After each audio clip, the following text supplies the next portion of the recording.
How's it going, YouTube? This is K93Tech here, and tonight I have another review for you guys. And this one is for the GraytLittleFan provided by Bob Gray and his crew out there at GraytIdea.com. Go ahead and check them out. They're a pretty cool company. They have some pretty cool ideas for devices and little gadgets that will work with the 30-pin dock connector of your iDevice, regardless of how old it is. As long as it has a 30-pin dock connector, it will work. So, as the name implies, this is a GraytLittleFan.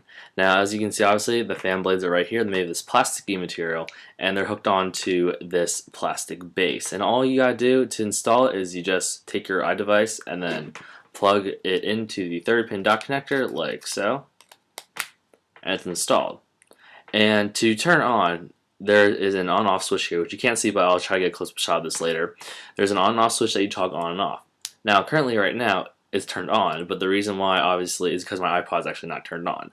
Once you actually turn on your iDevice or awake it from sleep mode, that's when the fan will start to work.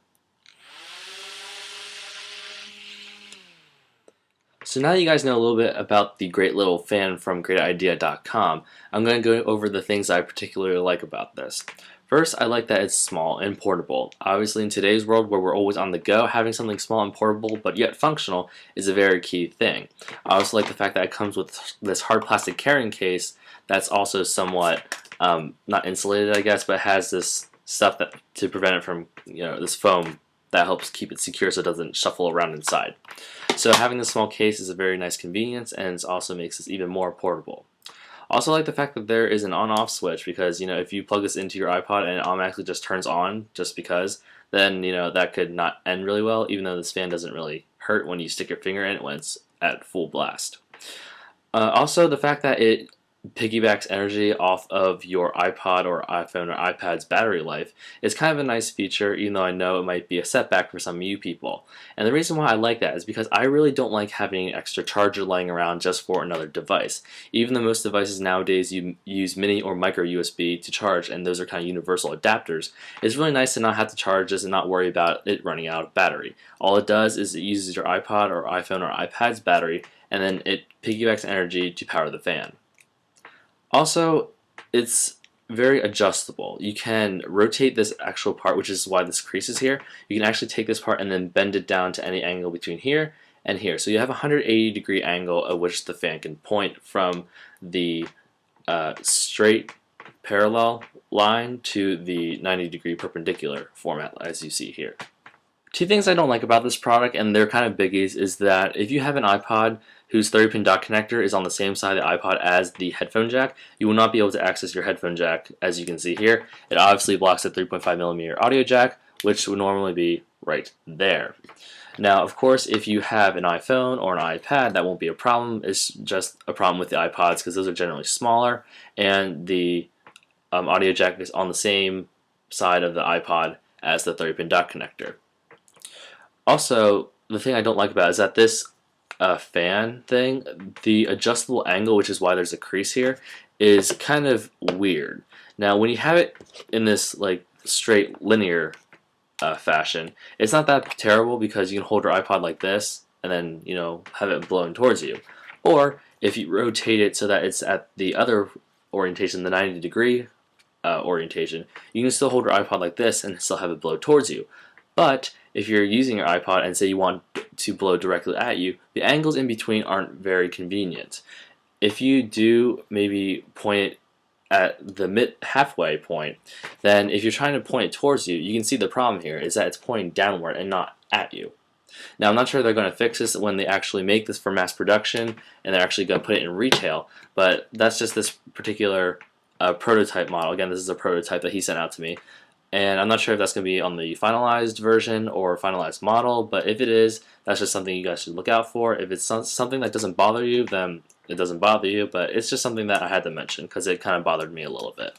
Before you guys go ahead and think that this is a bad product because of the things I just mentioned of it blocking the audio jack and for it having weird rotatory angles, I want to mention this, that when you go on GraytIdea.com and then you page through the bottom tabs, it's labeled 1 through 6. Just click through until you get to the GraytLittleFan. You will see a picture diagram of what the GraytLittleFan looks like. And you guys will take notice that it does look different than this thing I have in my hand right now.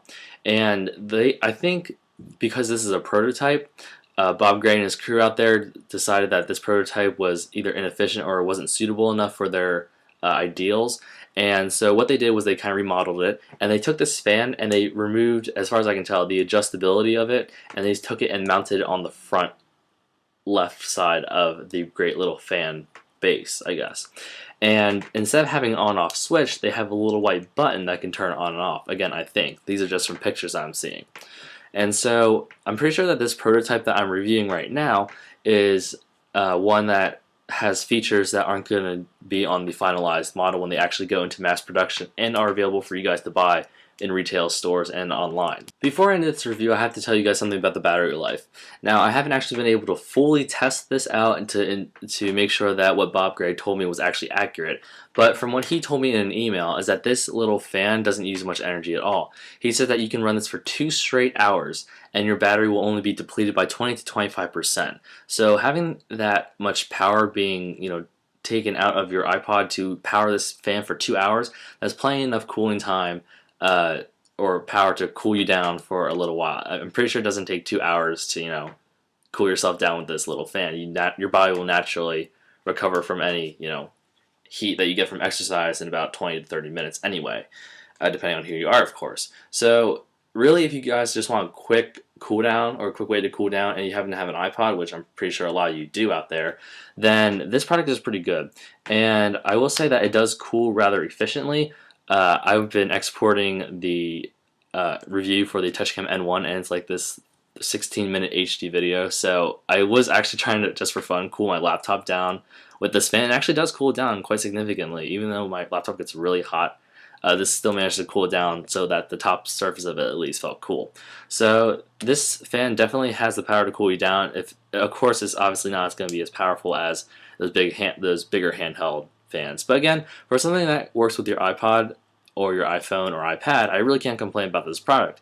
It is a pretty good product, it is what it says, and from what I can see from the promotional pictures that he has on his website, this fan seems pretty promising, and it's going to get even better than what this little prototype is right here. So right now, this is just the review for the GraytLittleFan from GraytIdea.com and Bob Gray and his little crew out there. So I want to thank them for sending this out to me for review, and just remember to rate, comment, and subscribe for more tech review videos and unboxings in the future. See you guys later.